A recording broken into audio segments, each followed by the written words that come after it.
Dios les bendiga. Les habla el pastor Jorge Ortiz.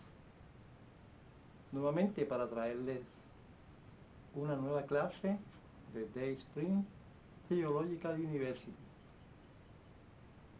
Dayspring Theological University tiene matrícula abierta todo el año. Cualquier persona que vea este video y le interese, se puede comunicar con este servidor a el 787-618-8435 o me puede escribir a mi email jorge.minist@gmail.com. Vamos a comenzar la clase en este momento, ¿verdad? Una clase muy interesante que espero que ustedes la disfruten tanto como este servidor la ha disfrutado. Dios les bendiga. Dayspring Theological University les presenta la clase Psicología Conductual parte 1A, la manifestación de nuestro comportamiento, con su recurso el Dr. Jorge L. Ortiz, este servidor. Comenzamos con la introducción. La conducta humana, ¿qué es? ¿Cuál es la diferencia entre conducta y comportamiento? En este manual abordamos el término desde el punto de vista de la psicología. Te ayudamos a comprender los problemas de conducta en niños y adultos, los diferentes tipos y modelos de psicología que basan su investigación en la conducta del ser humano. Te damos algunos consejos y técnicas que pueden ayudarnos a disminuir comportamientos negativos y no deseables. Definición de conducta. ¿Qué es? Significado y concepto. ¿Qué es la conducta? Este concepto hace referencia a la manifestación de nuestro comportamiento. En términos, conducta humana se utiliza para describir las diferentes acciones que ponemos en marcha en nuestra vida diaria. La conducta se puede definir como la realización de cualquier actividad en la que está implicada una acción o un pensamiento o emoción. La Real Academia Española define la conducta como la manera con que los humanos se comportan en su vida y acciones. La psicología aborda la conducta desde el punto de vista de los mecanismos que influyen en nuestro comportamiento, los aspectos mentales que determinan nuestras acciones. La conducta en psicología es muy importante, puesto que nos da mucha información sobre la persona. Nos permite actuar sobre los diferentes estímulos que pueden desencadenar el comportamiento o la conducta en sí misma y sus consecuencias. La conducta o el comportamiento puede ser conducta observable o manifiesta. Dentro de este grupo aparecen nuestras acciones y movimientos físico-motores y las reacciones fisiológicas de nuestro cuerpo, como por ejemplo cuando nos sonrojamos, sudamos, etc. Conducta encubierta. En este grupo se engloban las conductas referentes a los pensamientos, emociones o sentimientos como pueden ser el miedo, la preocupación, la alegría, la felicidad, etc. Es decir, comportamientos observables por la propia persona.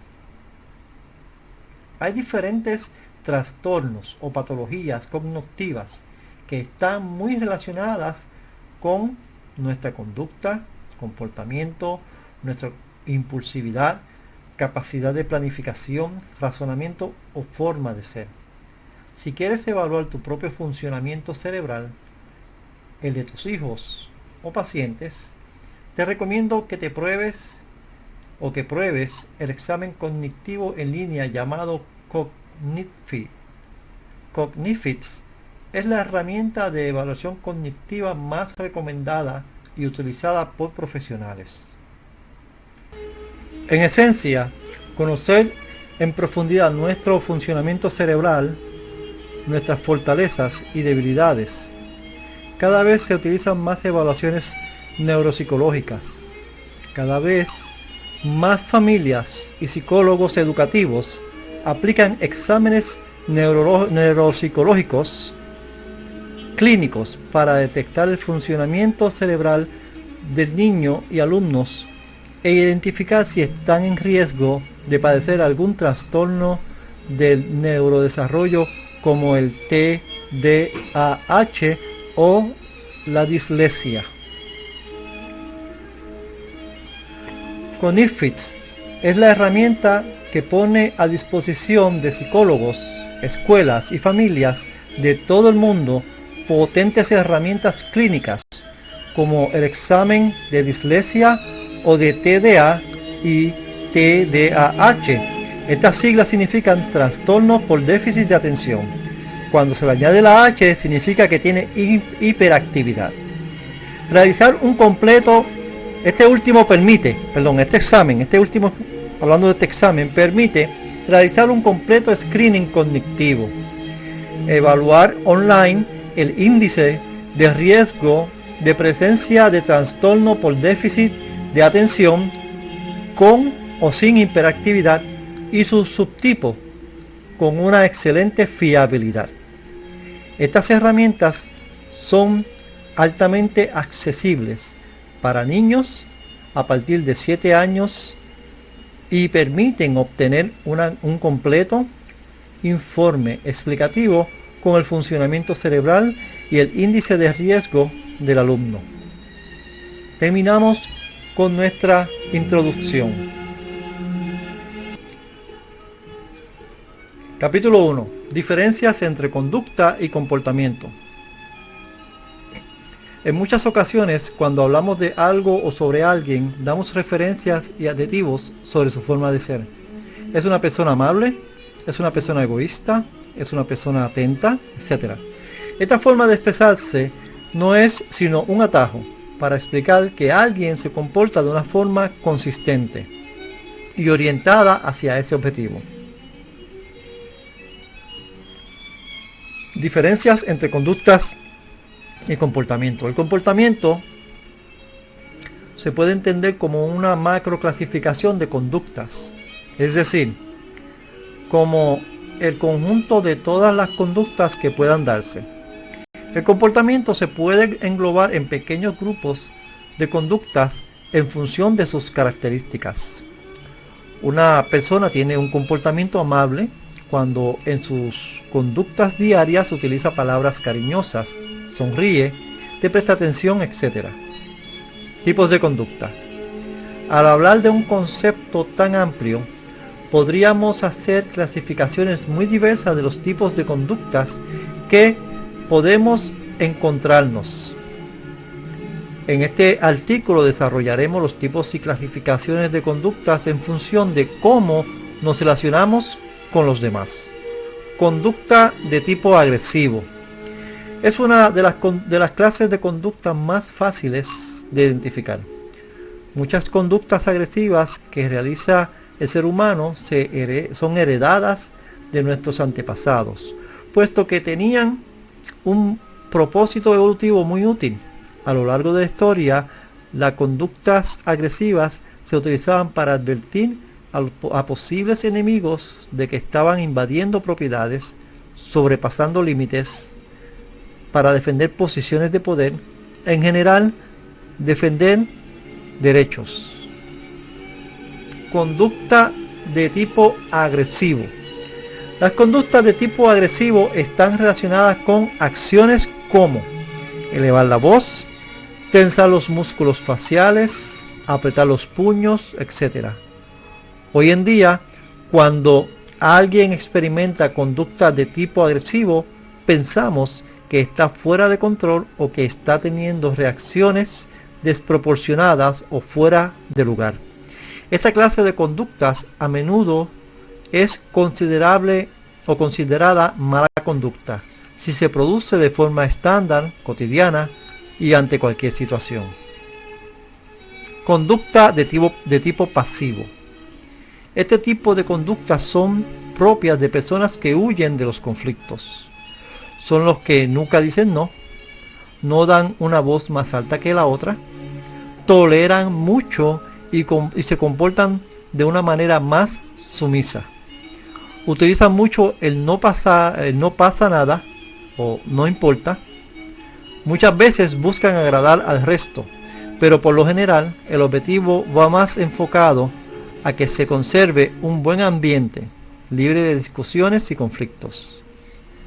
El mayor inconveniente de emitir este tipo de conductas de una forma habitual es que otras personas se aprovecharán de esto.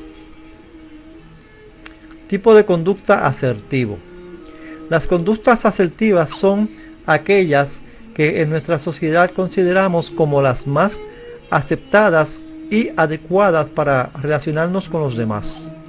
Las conductas de tipo asertivo engloban una habilidad que, adquirida de forma temprana, sería un medio preventivo para que no se desarrollen las conductas disruptivas en niños. Sin embargo, pueden adquirirse después. Podría ser una forma de ayudar a los jóvenes con problemas de conducta o conductas inadecuadas. Conducta de tipo asertivo. Descubre algunas técnicas de asertividad. Enseñar a argumentar. Cuando los niños tienen que adquirir este tipo de habilidades, los adultos juegan un papel fundamental. Aprender a aceptar los argumentos de otros. Seguimos modelando conductas y comportamientos. Si nos encontramos en un conflicto de ideas y opiniones, te ayudará más escuchar lo que el otro tiene que decir que defender tan fuertemente lo tuyo. En el ámbito familiar, nuestros hijos observarán qué hay que hacer cuando hay un intercambio de opiniones. Tenemos que recordar que en un debate es una discusión de opiniones, no de personas. Conducta de tipo asertivo. Aprender a hacer y recibir críticas. En el ámbito infantil, los adultos tenemos que aprender a hacer críticas hacia el comportamiento de los niños, explicando por qué lo que está haciendo el niño no es correcto y una forma de mejorarlo. Podemos preguntarles su opinión al respecto de ciertos temas y así entrenar con ellos la asertividad. Una crítica bien hecha con la intención de ser constructivos, ayudar a personas a mejorar y sin juicio de valor no tiene por qué dañar. Eso es algo que tenemos que aprender y asumir. Final del capítulo 1.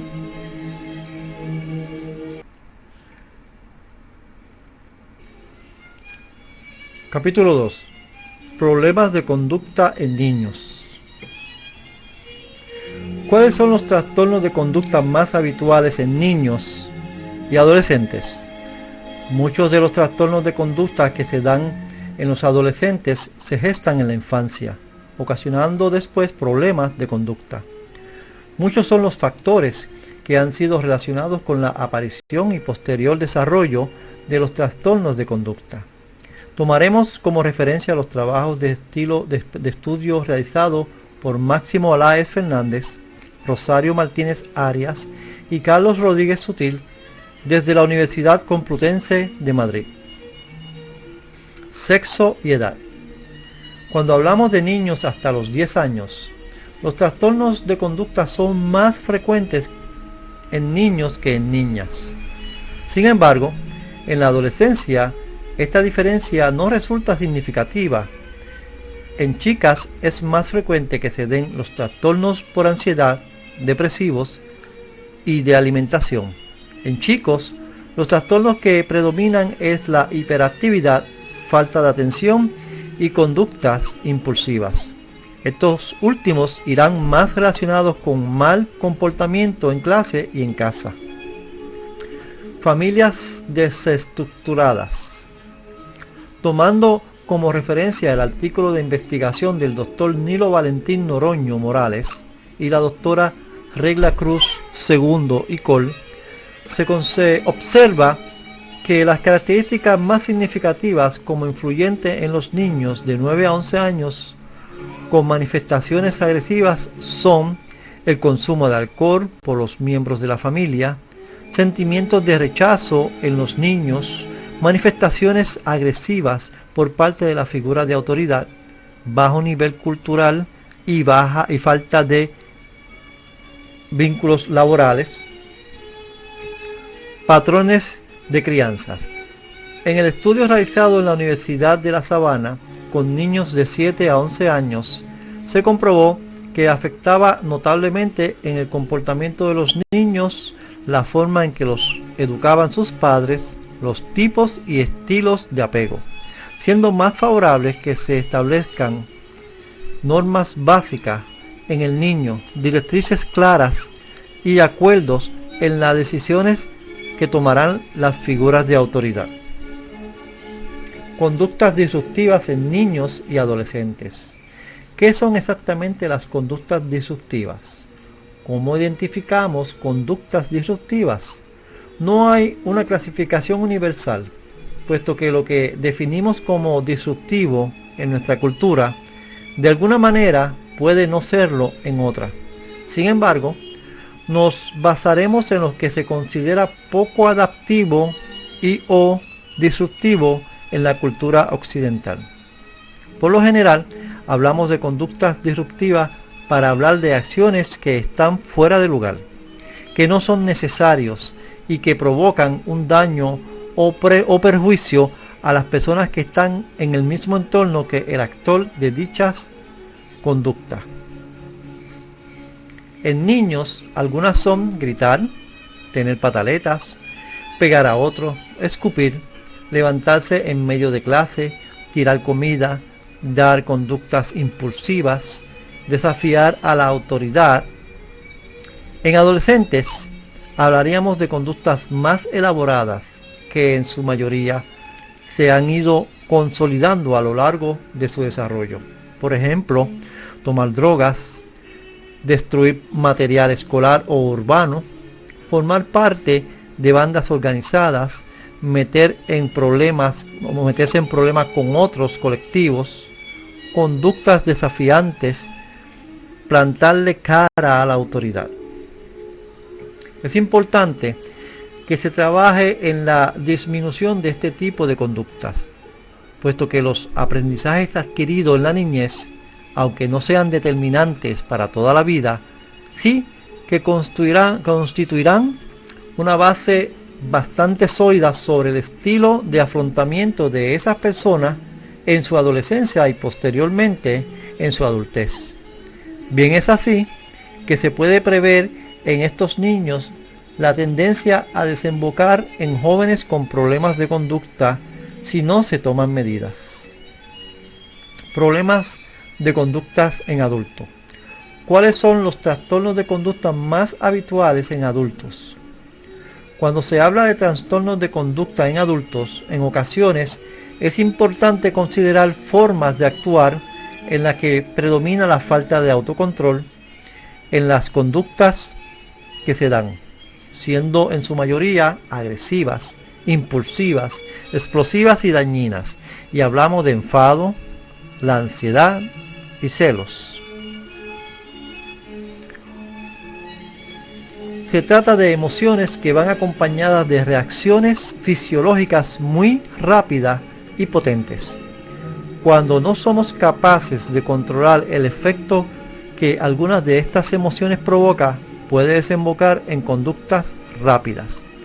El procesamiento de la información compleja no se realiza de una forma eficaz, siendo así que la toma de decisiones se ve afectada y parece que reaccionamos por instinto. Lo que ocurre es que se lleva a cabo las conductas más sencillas de ejecutar, más simples y básicas. Serían las que antes hemos integrado en nuestro desarrollo evolutivo, por lo que llevan en nuestro repertorio conductual desde que somos pequeños. Ese adulto busca responder lo más rápido posible ante la situación y reacciona de manera impulsiva. Por ejemplo, ante un ataque de enfado, si ese adulto no ha adquirido habilidades para manejar una situación de enfado como esa, lo más fácil será propinar golpes al que tenga más cercano. Cuando estas formas de actuar impulsivas y poco adaptivas son la forma cotidiana de proceder, hablamos de trastornos de conducta. Se establece un patrón de respuesta típico en esa persona que afecta a las diferentes áreas de su vida. Diferentes tipos de trastornos de conducta. Enfado patológico.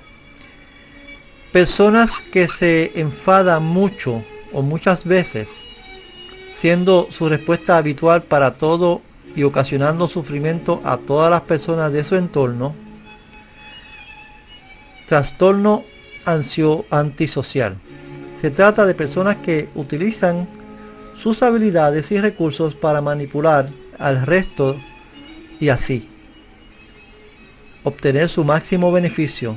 No reparan lo más mínimo en los efectos que estas conductas pueden tener en las personas que les rodean. Si se obtiene el objetivo o beneficio planteado. Celos patológicos. Los celos tienen una gran parte de su base en la forma de pensar.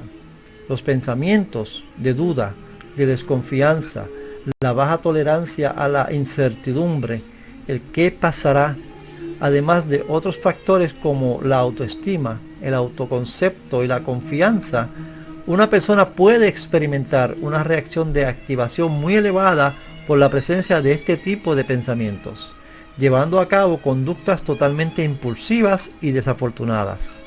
Hay ejemplos en los que se producen maltratos psicológicos o incluso físicos hacia la pareja por motivos de celos.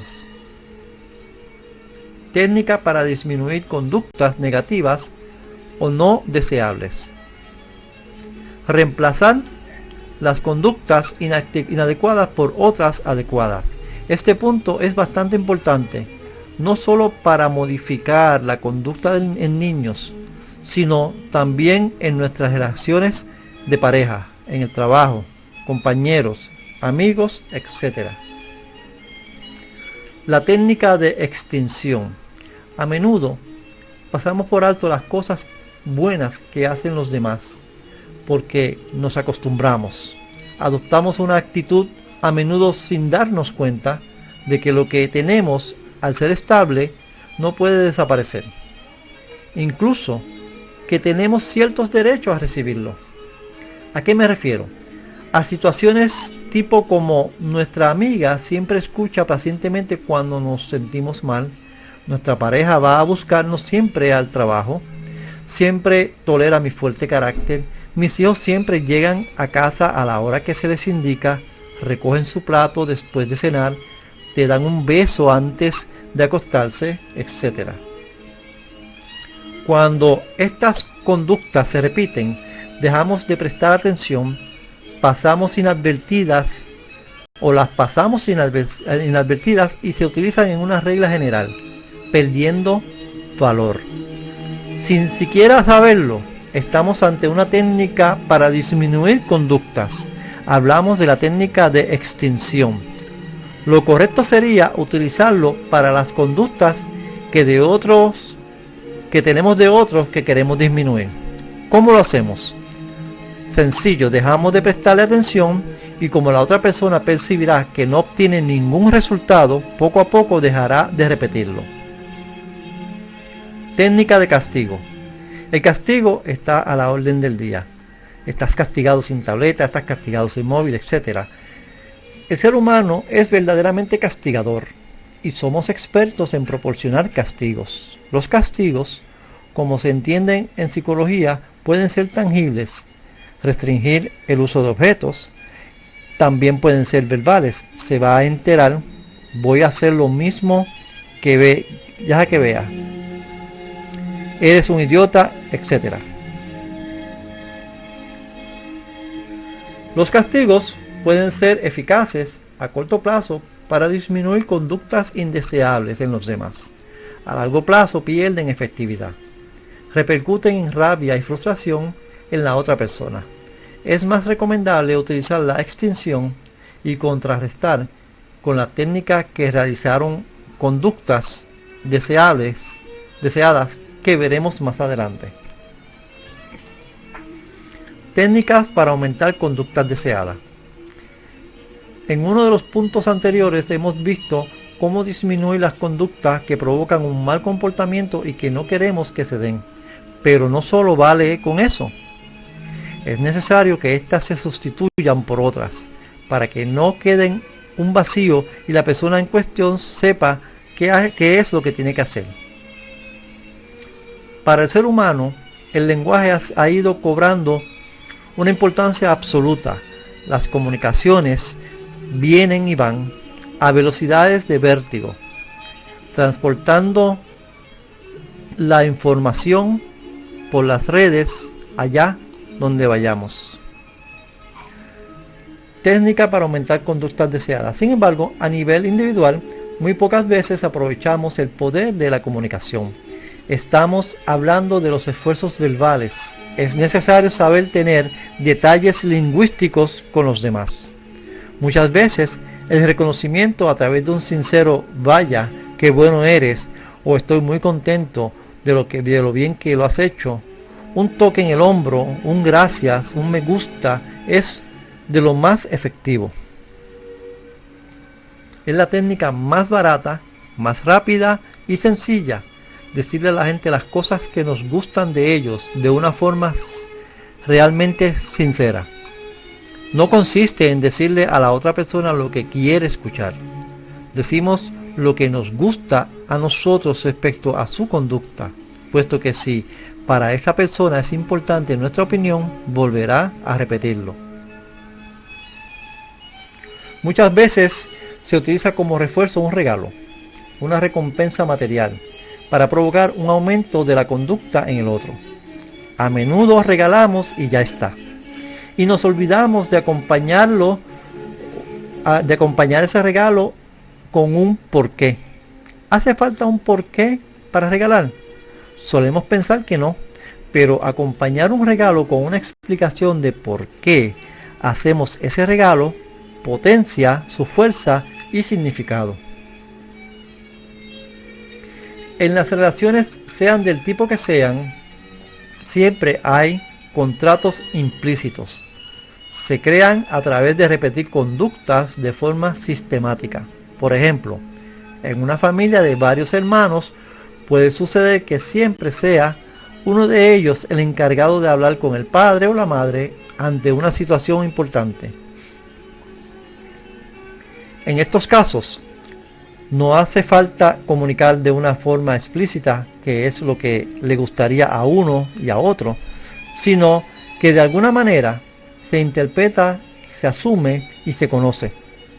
Pero en muchas ocasiones es necesario que exista comunicación, que ambos miembros de la relación interpersonal hablen y establezcan sus preferencias y objetivos.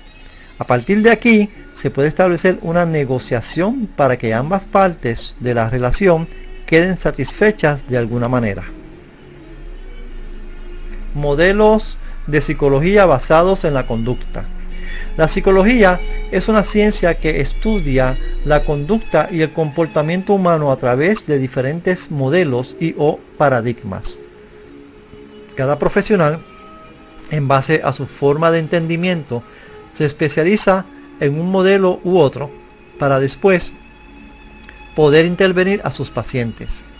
Cada modelo gira en torno a unas premisas para explicar los mismos fenómenos, pero desde diferentes premisas y dotada de mayor o menor importancia cada factor. Modelo conductista. Su punto de partida es que la conducta es el más importante punto de referencia. La conducta sería lo más tangible y observable.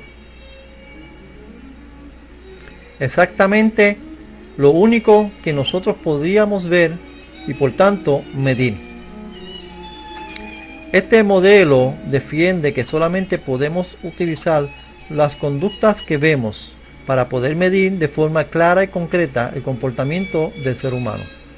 De este modo, el comportamiento humano se explica a través de una serie de conductas que dan las personas y las consecuencias que obtienen con ellas. Modelo cognitivo-conductual. Este modelo es el que añade a la ecuación el valor del pensamiento, la cognición. El individuo no solamente responde a los elementos que le presentan el entorno, sino que además procesa. Se le da un papel fundamental a las interpretaciones, puesto que en función de la explicación o interpretación que le da la persona a los elementos del contexto, se sentirá de una forma concreta y emitirá una conducta u otra. Conducta prosocial.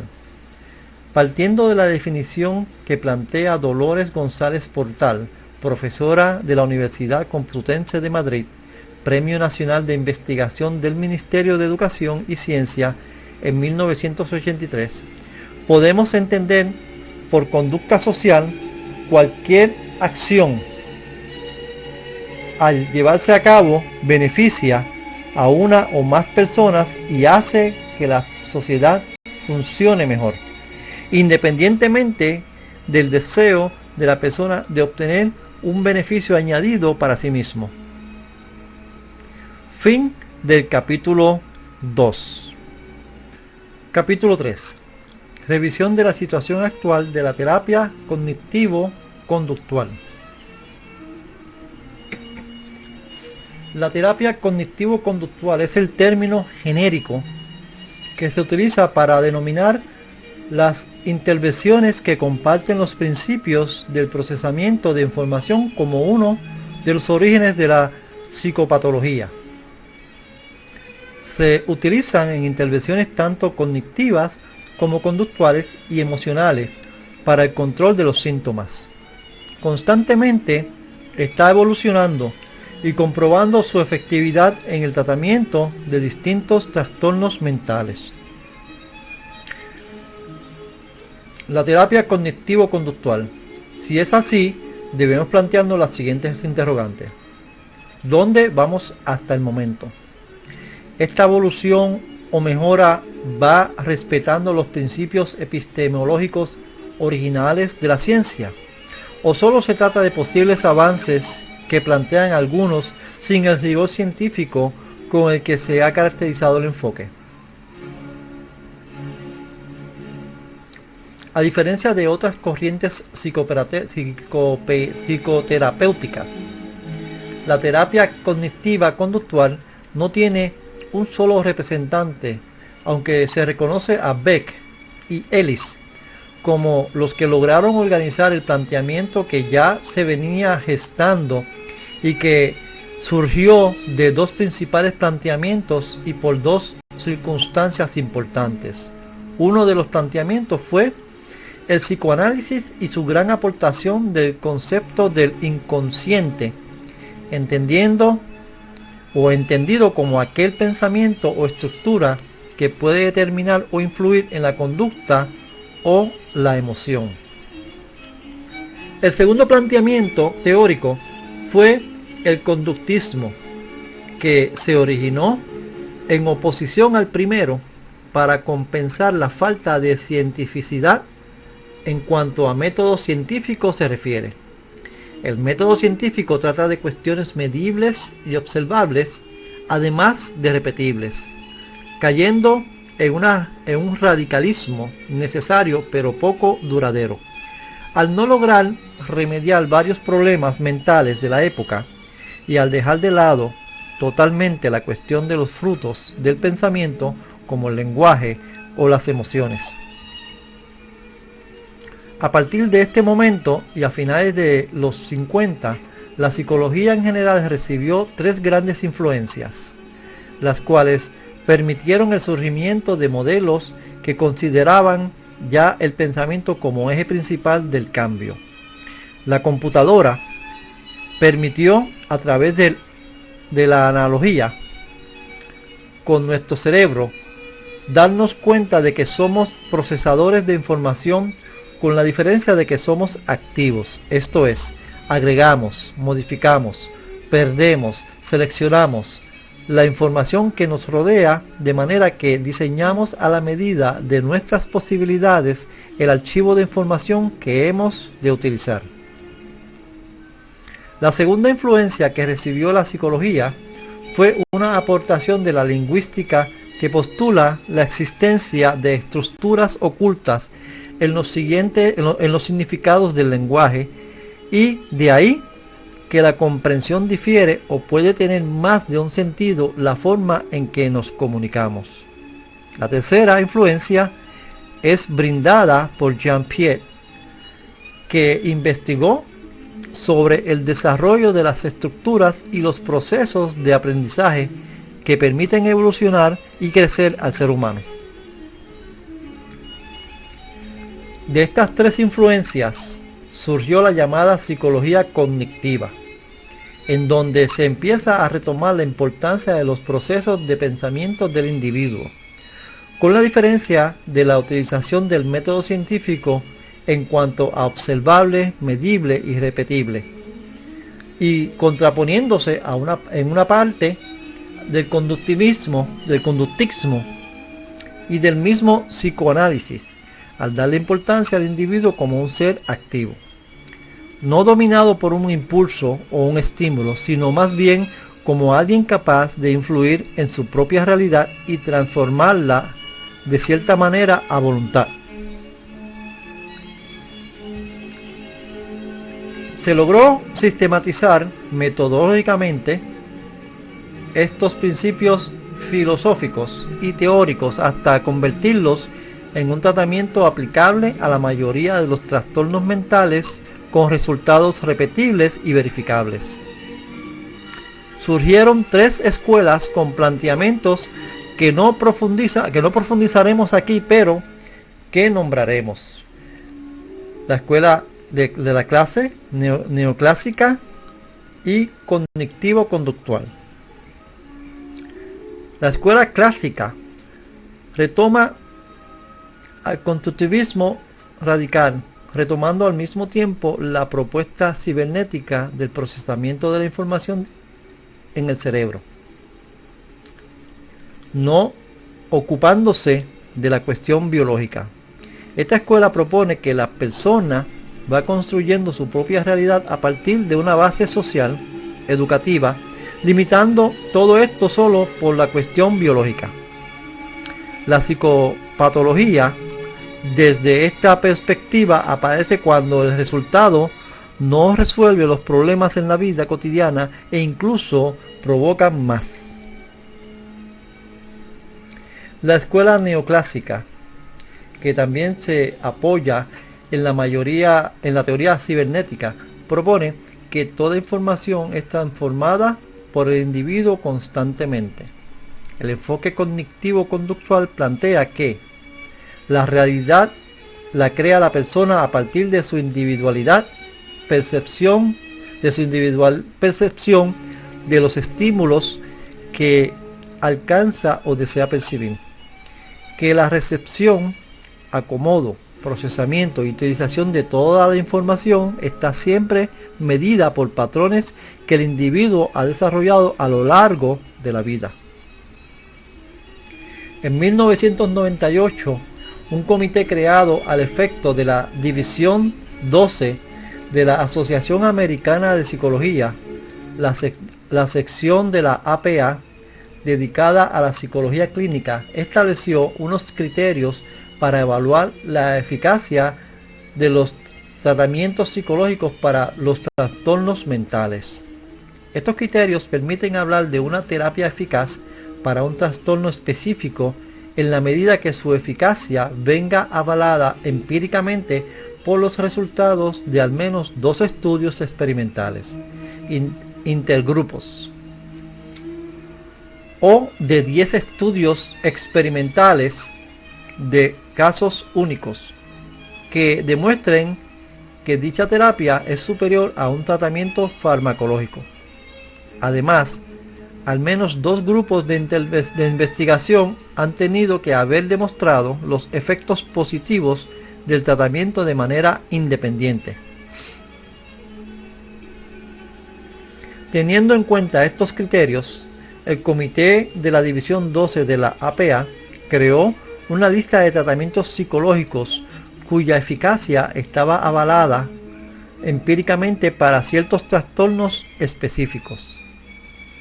Esta lista incluía 67 tratamientos para 33 trastornos distintos y el 85% de dichos tratamientos pertenecían a la perspectiva cognitivo-conductual. Respecto a los trastornos de abuso y dependencia de sustancias y a la esquizofrenia, las psicoterapias cognitivo-conductuales son las que mayoritariamente parecen tener apoyo empírico basados en investigaciones. Rizzo, retomando a otros autores como Beck, realiza un análisis de los principios principales de la terapia cognitivo y conductuales. Principio 1. Conceptualiza de manera cognitiva, pensamiento o estructuración de pensamientos al paciente y a sus problemas. Se interesa sobre la forma en cómo el paciente retoma unos estímulos y otros los deja, cómo los procesa, por qué los procesa de esa manera y cómo llega a conclusiones. Pero sobre todo, cómo puede pensar diferente para obtener resultados distintos, por lo que la intervención irá dirigida en ese sentido. Principio 2. Se enfatiza continuamente en todas las sesiones una participación activa del paciente, de manera que se logre diseñar el procedimiento más adecuado para cada paciente a partir de su involucramiento en el diseño del mismo. Se aclara desde un inicio que la solución no es o no se encuentra solamente en manos del terapeuta. Los dos tienen que encontrarla o construirla. Principio 3. Se plantea objetivos muy concretos, específicos y medibles. Esto ayuda al terapeuta y paciente a trazar un plan que permite tener señales continuas de avance a través del cumplimiento de las metas que se hayan planteado desde el inicio. Lógicamente, se puede ir modificando conforme avanza el tratamiento. Principio 4. La terapia cognitivo-conductual educa al paciente en todo lo que implica el planteamiento. El paciente termina siendo su propio terapeuta experto en la aplicación del enfoque en su propia vida. No solamente se le enseña al paciente sobre su propio padecimiento, sino también sus bases, técnicas y procedimientos de la terapia. Se plantea que el paciente debe de tomar la conducción de su propio proceso en las secciones finales solo con la guía del terapeuta, lo que le permitirá aplicar estos conocimientos en problemas futuros. Principio 5.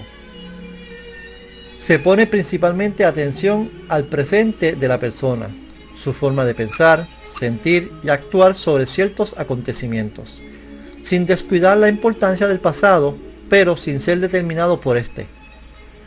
Más bien, como forma de entender cómo se ha desarrollado el pensamiento del paciente a través de los años y por qué no ha cambiado o cuándo ha logrado cumplir objetivos y cómo lo ha hecho. Principio 6. Todas las sesiones son estructuradas pero flexibles. Dependiendo de las necesidades del paciente, no se improvisa. El tiempo se aprovecha al máximo para la resolución de los problemas del paciente. Se deja que el paciente hable y que intervenga con preguntas y cuestionamientos, intentando provocar la reflexión y el análisis. Principio 7. Se utilizan varias técnicas cognitivas y conductuales para cambiar o hacer más adaptivas la forma de pensar, de actuar y de sentir del paciente. Se pueden utilizar técnicas de otros planteamientos teóricos si se rescatan los principios fundamentales epistemológicos del origen de la psicopatología en cada una de ellas. Esto es, si se retoma en las técnicas de procesamiento de información del individuo. Principio 8.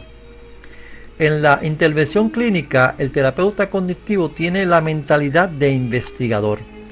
Plantea hipótesis y las comprueba constantemente con cuestiones medibles y observables, no solamente por él mismo o el marco teórico que utiliza, sino que también por el paciente. Esto va más allá de la misma confirmación que le da su planteamiento teórico. Estos principios se aplican a las llamadas terapias cognitivo-conductuales y serán flexibles, respetando los principios teóricos epistemológicos, dependiendo de la capacidad cognitiva del paciente, el contexto de las dificultades, motivación para la terapia y preferencias, lo cual se irá regulando conforme vaya avanzando el proceso de psicoterapia, buscando la modificación cognitiva en la forma en cómo el individuo procesa su información. Parte de los postulados de la terapia cognitivo-conductual es el procesamiento de la información. El planteamiento psicopatológico se concibe a partir de cómo la persona piensa, cómo llega a conclusiones, a qué le brinda mayor importancia, o sea, a cómo estructura su pensamiento. Procesos y causas de la psicopatología. Si este procesamiento lleva a emociones, conductas o pensamientos que no están resolviendo las exigencias del medio y más al contrario están dificultando la obtención de metas presentes y futuras, se considera que esta forma de estructurar el pensamiento es desadaptiva, poco útil y poco práctica. Se plantea que hay un procesamiento inadecuado de información, lo que lleva a interpretar situaciones de manera poco adaptivas o a obtener conclusiones sesgadas, lo que también lleva a la persona a actuar soluciones parciales o inadecuadas. El problema que puede desarrollar una psicopatología inicia cuando las estructuras más profundas de la persona, llámense esquemas, creencias nucleares, etc., que le ayudan a interpretar la realidad y forman soluciones, no logran ser flexibles para cambiar ante el contexto de la situación. Por lo que se plantea que estas estructuras deben ser flexibles e irse adaptando a lo largo de los años, encontrando nuevas soluciones. Con estos principios se han desarrollado varias escuelas con aportaciones cognitivas conductuales. Generalmente se reconoce a Albert Ellis y a Aaron Beck como los que iniciaron. Estos juntaron los planteamientos que se venían desarrollando, planteando un marco teórico metodológico más o menos unificado. ¿Cómo se conoce a una persona que tiene pensamientos irracionales? Por las siguientes características. Cree firmemente que su irracionalidad concuerda cabalmente con la realidad. El grado de firmeza con la que se cree que se tiene razón toma grados de obsesión, lo que dificulta su análisis. Esta irracionalidad interfiere en el aspecto social e interpersonales a nivel íntimo. No permite un trabajo o desarrollo productivo o que genere un avance para sí mismo o personas que le rodean. Interfiere el logro de metas en varias áreas de la vida del sujeto. Ellis plantea un esquema ABC donde A es el estímulo activador. Este puede ser interno, pensamientos, sensaciones, etc., o externo, algún acontecimiento ajeno al individuo. B es el sistema cognitivo del individuo, creencias, filosofías de vida, etc., que le permiten interpretar a la parte A. C son las consecuencias, reacciones o resultados de B sobre A, y puede ser emotivos, cognitivos o conductual. Plantea que C no es consecuencia de A, sino que B la determina, lo que permite al individuo trabajar sobre este sistema de creencias para obtener distintos resultados. Aaron Beck crea lo que llama terapia cognitiva, la cual originalmente fue creada para tratar depresión.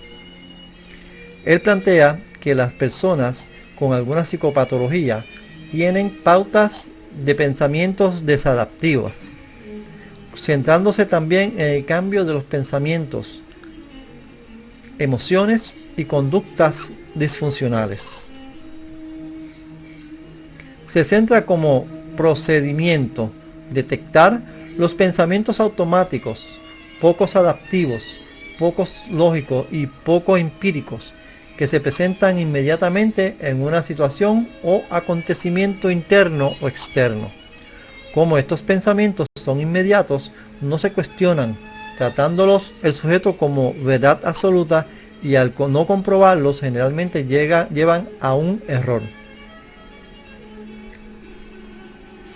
Como parte del planteamiento teórico metodológico del procesamiento de información, Beck menciona y clasifica errores comunes en este proceso llamándoles distorsiones cognitivas, las cuales le permiten al paciente darse cuenta de cómo acostumbra procesar los estímulos.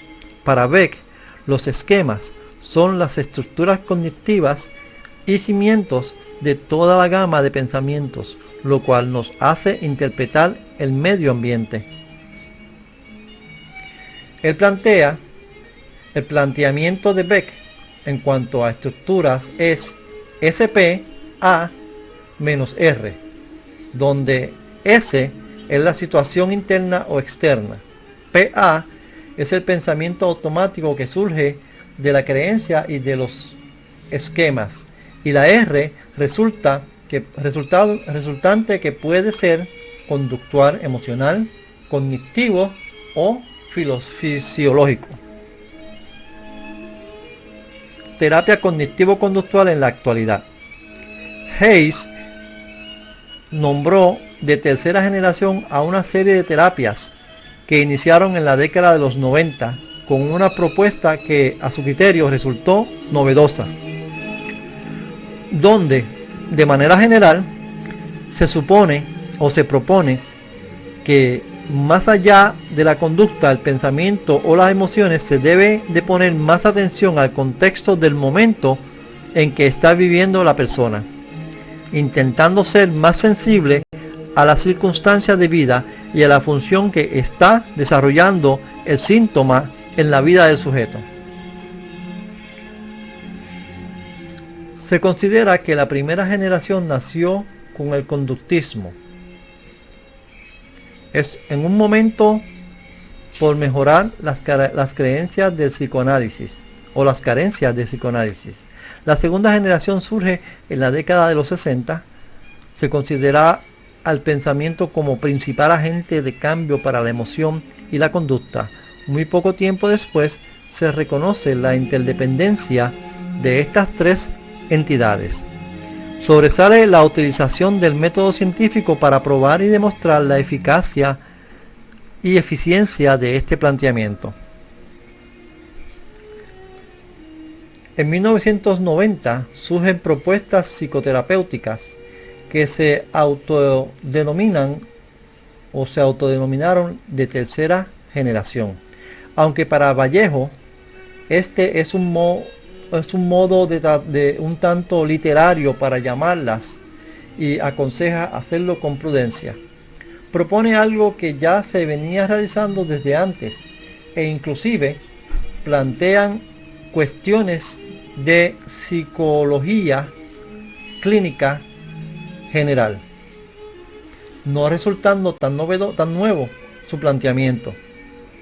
Algunos autores, desconociendo lo mencionado por la división 12 de la APA, dedicada a la psicología clínica, comentan que los mismos datos experimentales de las investigaciones en terapias cognitivo-conductual consideran que paradójicamente producen un efecto rebote de los síntomas. Estas terapias de tercera generación proponen tomar en cuenta el contexto, ambiente y características del sujeto para conocer cómo se ha mantenido el síntoma, qué función tiene dentro de la vida de la persona que la padece y de quién le rodea. Uno de los planteamientos metodológicos es no juzgar el síntoma, más bien contemplarlo, aceptarlo sin prejuicio, desarrollando en el paciente una aceptación del mismo como parte de su vida. Entre las que se nombran terapias de tercera generación están terapia de aceptación y compromiso, la psicoterapia analítico-funcional, la terapia de activación conductual, la terapia integral de pareja, la terapia conductual dialéctica, la atención plena o mindfulness. Otras variantes de la terapia cognitivo-conductual. Las terapias de tercera generación provienen de la tradición de la terapia cognitiva y del comportamiento. Estas nuevas terapias se diferencian con respecto a las anteriores generaciones de terapias de conducta en que abandonan el comportamiento o el compromiso de utilizar exclusivamente cambios de primer orden, utilizan estrategias de cambio más experimentales por las personas en lugar de emplear exclusivamente estrategias de cambio de primer orden o directas, amplían y modifican de forma considerable el objetivo o tratar de cambiar. Lo que se enfatiza en la etiqueta tercera generación es el comportamiento en sí mismo, en el contexto concreto en que se presenta, sin deslumbrarse por él, pues este puede ser circunstancial, cosa que no sucederá probablemente con la finalidad de dicho comportamiento.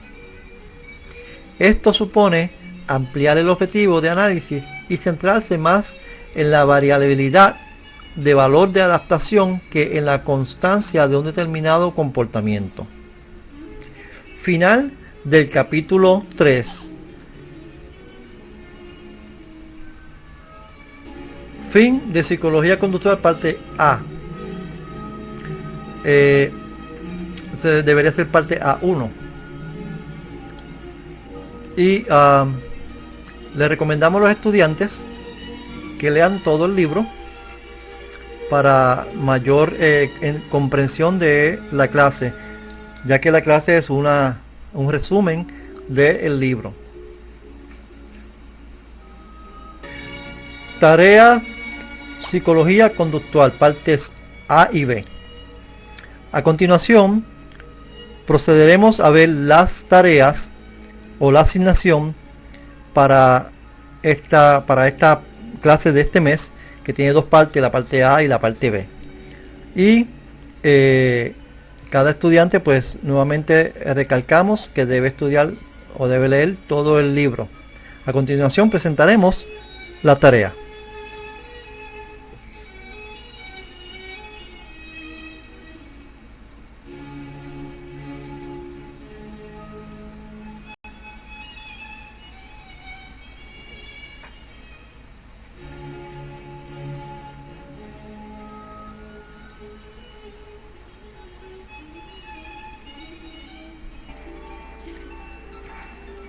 The Spring Theological University les presenta nuestros programas de estudios.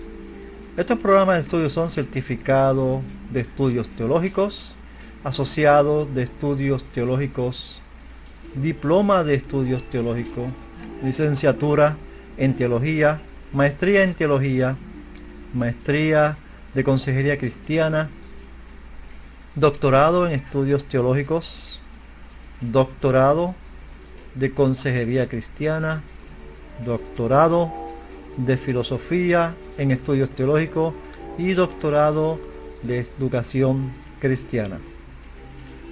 Aprovecha esta oportunidad para ampliar tus conocimientos de la Biblia. Matricúlate ya. Matrícula abierta todo el año. Comunícate con el Dr. Jorge L. Ortiz al 787-618-8435 o escribe a jorge.ortiz.dcu@gmail.com.